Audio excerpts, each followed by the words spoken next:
তো শুরু করা যাক বানারসের ডে 3।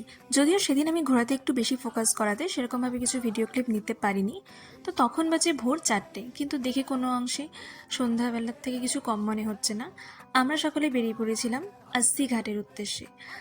বানারসের রাস্তার সুন্দর লাইটিংগুলো দেখতে দেখতে মনে তো হয় না ওখানকার লোক কখনো ঘুমায়, কারণ যখনই আমরা বেরোচ্ছি মাঝরাতে হোক ভোরবেলা হোক সবসময় লোকের ভিড় আমরা দেখতে পাচ্ছিলাম। ওকে, সুপ্রভাত বন্ধুগণ, চলে আসছি আজকের ব্লগ নিয়ে। ঠিক আছে, ওকে চওড়া করে করতে হবে যেরকম ইনস্ট্রাকশন এসছে। তাহলে দেখুন, আমরা শুরু করে দিয়েছি আজকের ব্লগ। তো এখন আমরা কোথায় যাচ্ছি? আস্সি ঘাট। কিসের জন্য যাচ্ছি সোমনাথদা? আমরা যাচ্ছি হচ্ছে প্রথমে দেখবো আমরা গঙ্গা আরতি। আচ্ছা, তারপর আমরা যাবো বোট রাইডে। বোট রাইডে চলে যাবে? আরে বাবা। তারপর এখানে আরও লোক আছে। তো আমাদের বিশালদা প্রথমে হলো বোট রাইড, তারপর আরতিটা গঙ্গা। আচ্ছা আচ্ছা, চলো। এখনও দাদার ঘুম কাটিনি, ঠিক আছে? না কাটাটাই স্বাভাবিক, আমাদেরও কাটিনি, ঠিক আছে? আর যে সুন্দর জাম, এটা বানারসের জাম, ঠিক আছে? এটা হলো বানারসের জাম, তুমি দেখতে পাচ্ছ। পেছনেও দেখতে পাচ্ছেন আপনারা, অনেক জ্যাম আছে। এই জ্যামের মাঝখানে আমাদের এসব বাধা অতিক্রম করে আমাদের যেতে হবে। তো আজকের জন্য আগে পৌঁছাই, তারপর বাকি খবর। একবার বার হলেই জানতে। অবশেষে বানারসের ট্রাফিককে বিদায় জানিয়ে আমরা চললাম আস্সি ঘাটের উদ্দেশ্যে। আস্সি ঘাটে ভোরবেলা 5টা থেকে গঙ্গা আরতি শুরু হয়। আমরা যখন পৌঁছাই তখন আরতি শুরু হয়নি। একটু চেষ্টা করবেন তাড়াতাড়ি যাওয়ার, যাতে সামনের দিকে সিট পাওয়া যায়, তাহলে আপনারা ভালো করে আরতিটা এনজয় করতে পারবেন। এখানে হচ্ছে গঙ্গা আরতির প্রিপারেশন, এবং আরতিটি একটু অন্ধকার থাকতে থাকতেই শুরু হয়, এবং যখন সূর্যোদয় হয় তখন আরতিটি শেষ হয়ে যায়। শুরু হয়ে গেছে এখানে আমাদের গঙ্গা আরতি।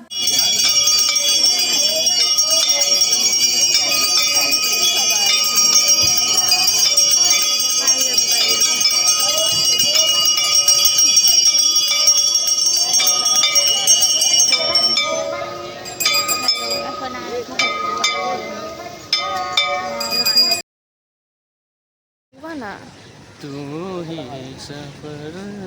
বেশিরভাগ গান শুনে আর ব্লগও আমার বাজে হয়ে যাবে। এত টাইম স্যার। গঙ্গা আরতি দেখার পর আমরা আস্সি ঘাট থেকে একটি বোট ভাড়া করে নিয়েছিলাম, এবং সেই বোটটি আমাদের বলেছিল সমস্ত ঘাট ঘুরিয়ে দেখাবে, এবং তার জন্য আমাদের টোটাল টাইম লেগেছিল 2 ঘন্টা। আপনারা ভালো করে একটু সেখানে দরদাম করে নেবেন, কারণ ওনারা যেখান থেকে যা পারছে দাম চেয়ে বসছে। তার জন্য আপনার ভালো বার্গেনিং স্কিল থাকাটা অবশ্যই জরুরি। আস্সি ঘাটের সামনেই একটি রেস্টুরেন্টে বাইরে কচুরি জিলিপি ভাজছিল, এবং আমরাও খাবো বলে সেখানে গিয়েছিলাম। রেস্টুরেন্টের অ্যাম্বিয়েন্সটি বাইরে খুবই সুন্দর, একদম গঙ্গার সামনের ভিউ। আপনারা যদি এই সুন্দর অ্যাম্বিয়েন্সে বসে ব্রেকফাস্ট করতে চান বা লাঞ্চ করতে চান, এখানে আসতে পারেন। শুধু ভিউয়ের জন্য বলবো, বাট খাওয়ার দাওয়ার আমি বলতে পারলাম না, কারণ আমরা সেখানে আধা ঘন্টা ওয়েট করেছিলাম, এবং তারপর আমাদের বলা হয়েছিল ওনারা খাবার সার্ভ করতে পারবেন না, ওনাদের খাবার শেষ। সত্যি বলতে এখানকার সার্ভিস আমার একদমই ভালো লাগেনি। তারপর আমরা চলে গিয়েছিলাম পেহেলবান লস্যিতে, তাদের রাবড়ি লস্যি খেতে, যেটি আমার কাছে ছিল বেস্ট লস্যি। বানারসে এরকম লস্যি আর তো কোথাও আমি খাইনি। আপনারা আসলে অবশ্যই ট্রাই করবেন। বানারসের একটি ফেমাস মিষ্টির দোকান হলো কুঞ্জ শাহ, যেটি অতি পুরানো একটি দোকান বানারসের। সেখানকার বিভিন্ন টাইপের এবং দারুণ দারুণ মিষ্টি পাওয়া যাচ্ছিলো। আমরা সেখান থেকে বাড়ির জন্য নিয়েছিলাম লাল পেড়া, আর ট্রাই করেছিলাম ওনাদের ফেমাস একটি মিষ্টি যেটার নাম ছিল পালং তোর। ভেতরে ড্রাই ফ্রুটস দেওয়া ছিল, খেতে মোটামুটি ছিল, বাট এটি খুবই এক্সপেন্সিভ একটি মিষ্টি বানারসের। তারপর চলে গিয়েছিলাম বিশ্বনাথ চাট ভান্ডারে। এই দোকানটি আছে কাশী বিশ্বনাথ গলিতে। এখানেও বিভিন্ন টাইপসের চাট পাওয়া যায়। তো আমরা এখান থেকে ট্রাই করেছিলাম পালক পাত্তা চাট ও টমাটার চাট। দুটি খেতে সত্যি অসাধারণ ছিল। বানারস আসলে অবশ্যই এনাদের টমাটার চাটটি ট্রাই করবেন, যেটি আমার কাছে বেস্ট ছিল। তারপর চলে গিয়েছিলাম নিখিলের জর্দা নামে একটি পান মশলার শপে, যেখানে বিভিন্ন ধরনের মুখশুদ্ধি থেকে শুরু করে পানের সরঞ্জাম আরও বহুত কিছু পাওয়া যাচ্ছিল। সেখান থেকে আমরা অনেক মুখশুদ্ধি ট্রাই করেছিলাম, ওখানকার কাকুই আমাদেরকে অনেক কিছু ট্রাই করিয়েছিল। তারপর আমরা পান ট্রাই করতে গিয়েছিলাম দীপক তোমার পান ভান্ডারে, যেটি কাশী বিশ্বনাথ গলিতে অবস্থিত এবং শুরুতেই আপনারা দোকানটি পেয়ে যাবেন। দাদা ওখানে আলাদাভাবে প্রফেশনালি পানটা বানাচ্ছিল এবং দেখতে আমাদের খুবই ভালো লাগছিল এবং ট্রাই করেও আমরা বুঝলাম যে না, সত্যিই দোকানটি কেন ফেমাস। এখন আমাদের বিদায়ের পালা। আবার ভোরবেলা উঠে চলে এসেছিলাম বারাণসী জাংশনে। সত্যি বলতে যাওয়ার একদমই ইচ্ছে করছিল না।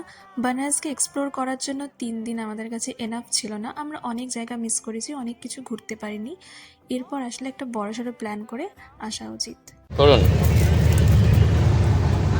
আমরা কোথাকার আনবক্সিং করছি? কুনসা কুনসা, বারাণসী। হ্যাঁ।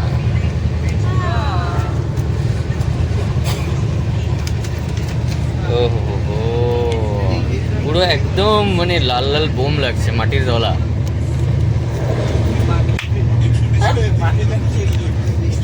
এটা কমপ্লিমেন্ট ছিল। হ্যাঁ,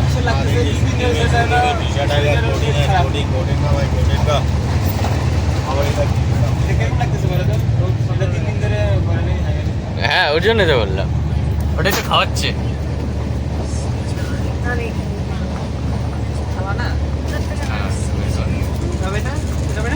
হ্যাঁ আমরা ওটা থেকে দেবো। আরে আবার দিতে লাগবে না। সেই সেই, আরে আরেকবার হ্যাঁ, এক্সপ্রেশন আরেকবার ওয়ান্স মোর।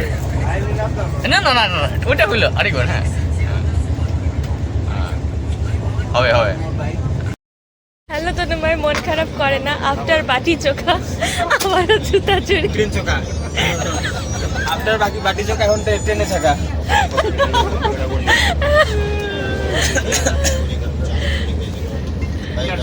এগুলো এক পায়ে, এটা যাই হোক সোমনাথের জুতা।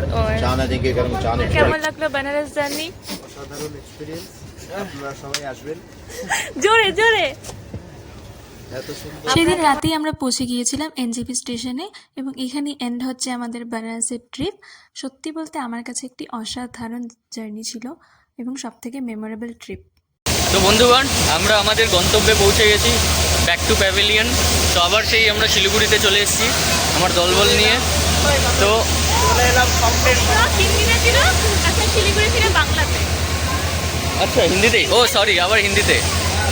না, তো ব্যাপারটা বুঝতে হবে না, যখন যেখানে জেসা দেশ ভেসা দেশ, তখন ওখানে ছিলাম তখন একটু বানারসিয়া, এখন বাংলাতে তাই একটু বাংলায় বলবো।